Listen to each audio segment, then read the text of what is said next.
What's going on, guys? Dre Knows back at it again, bringing you guys another video. So back at it here, we're talking about college football 27 today, and rightfully so. They dropped a ton of ratings here pretty much throughout the week, so just wanted to just take a look at it, give my thoughts on it, and see if there's anyone that was underrated, properly rated, overrated, and just kind of go from there. Man, it's hard to believe that we're about a week away from the drop, so super excited about that. Let's just go ahead, jump right into it. So looking through the first rankings here, toughest places to play, that was the first thing that they dropped this week. So Tiger Stadium, okay, I mean that's pretty warranted. I always you always hear about Death Valley, right? So an SEC country, so we'll definitely give them that. The Shoe, of course, Beaver Stadium, especially with the whiteout, I get that. Sanford Stadium, between the hedges, we got Bryant Denny, so a lot of noticeable names that you would kind of expect to see year in and year out.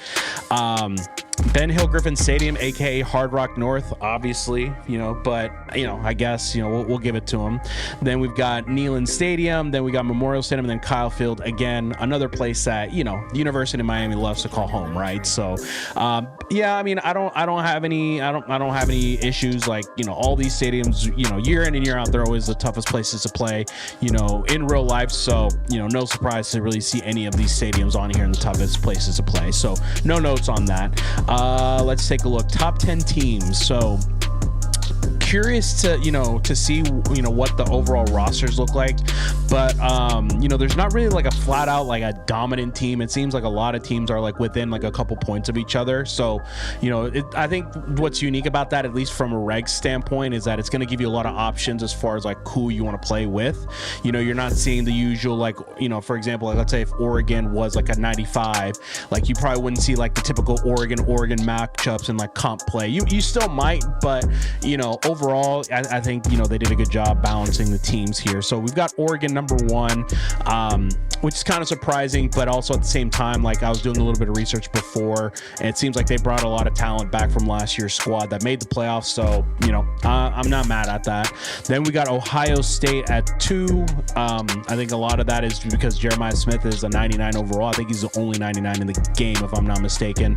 Then we got Indiana, the reigning champs, at number 3. They got a lot of, big shoes to fill, especially with Mendoza gone.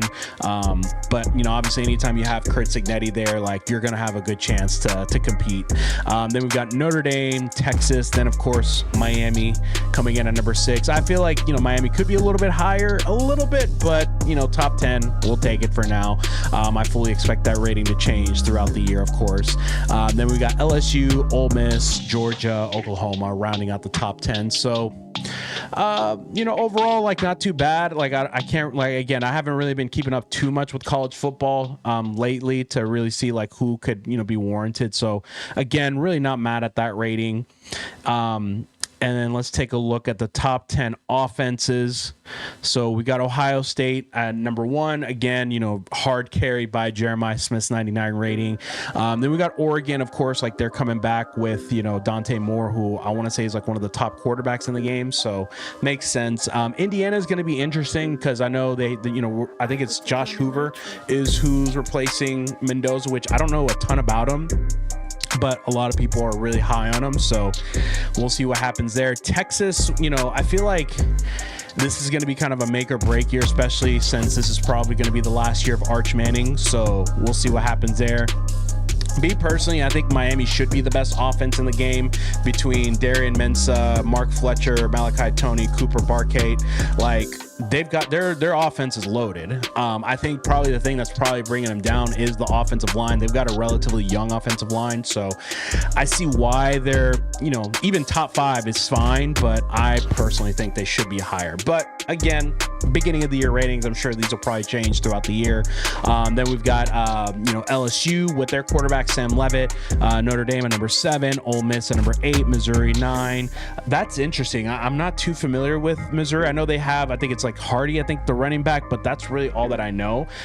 For any Missouri people or any people that are, you know, follow the SEC, let me know, like, is Missouri really that tough on offense? I'll have to check them out. And then we got Oklahoma number 10. So interesting. Oklahoma, I know they like struggled last year with, was it John Mateer? Is he back? I'm not sure. So overall, not too bad. You know, you're not going to get a, you know, gripe out of me on that. And then, like I mentioned before, you know, Jeremiah Smith, 99 overall. No surprise there, obviously. Then the next rankings we've got on here is the top 10 quarterbacks. We got Dante Moore, so he's actually the highest rated in the game. I thought they were probably going to give it to Trinidad Chambliss, but you know, he's still coming in, you know, in the top 3, so that's totally cool. Jaden Maiava, CJ Carr, Arch Manning, of course, Darian Mensah, top 10. Yeah, I'm not mad at it. Sam Levitt, a lot of people are really high on him, so it'll be interesting to see how he adjusts from Arizona State to LSU, so we'll see. And then Noah Fifita, is that how you say it? I'm not familiar with this game, but you know, maybe he might prove me wrong. And then John Mateer, wow, okay. Like I knew he was like all right whenever, I think he came from Washington State, correct me if I'm wrong, but to be top 10, that's kind of crazy, I'm not gonna lie, but we'll see. Maybe he proves me wrong, we'll see. So that's what we're looking at, the top 10 quarterbacks. Running backs, I mean, let's be honest, Mark Fletcher, it kills me to see him at number 3 when he outplayed, you know, Kawan Lacey, even though I think Lacey had that one big run in the game, in the, what was it, the Fiesta Bowl, but outside of that, like, we had that team strapped for the most part. Then we got Hart. Okay, so it is Ahmad Hardy. Okay, so he was the one guy in the Missouri offense that I was familiar with. Then we got Fletcher at number 3, which, you know, I expected his rating to be a little bit higher just because of the run that he went on in the, you know, in the playoff for the most part. I thought he balled, but you know, again, you know, we'll definitely kind of work on that throughout the year. Then we got Isaac Brown. No idea who LJ Martin is, I'll be honest. I don't follow BYU like that. Antoine Raymond, wow, Rutgers getting some love here. Okay. Jaden Baugh, Cam Cook, Caleb Hawkins, Nate Frazier. So I think that's usually how it happens. You know, when you go into a new year, there's a lot of like, not unfamiliar names, but like names that, you know, are going to make a names for them, or players are going to make names for themselves throughout the year. So interesting. Okay. Okay, cool.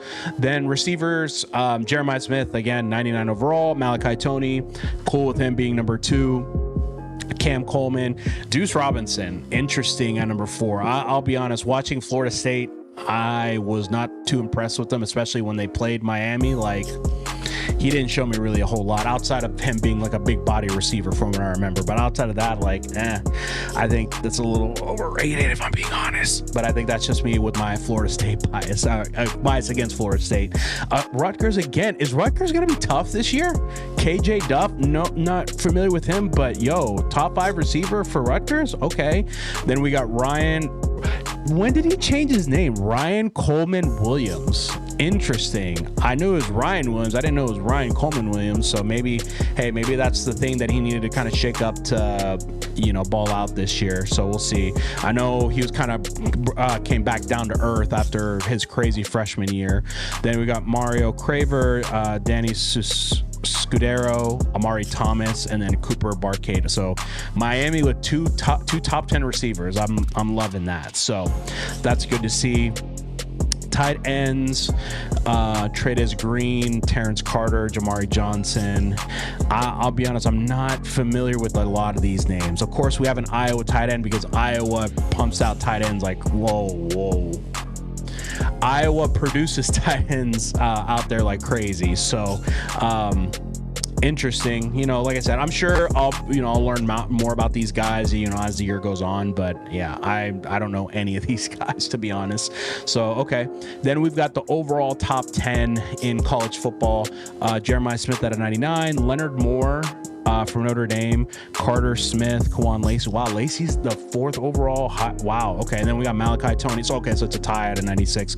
Hardy, Missouri might be tough. They got 2 top 10 players in the game. That's crazy.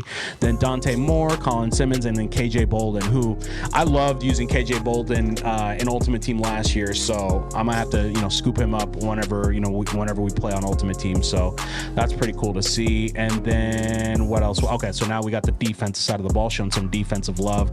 David Stone. Okay, so I remember him, especially whenever, Oklahoma was in the playoffs. So no surprise there.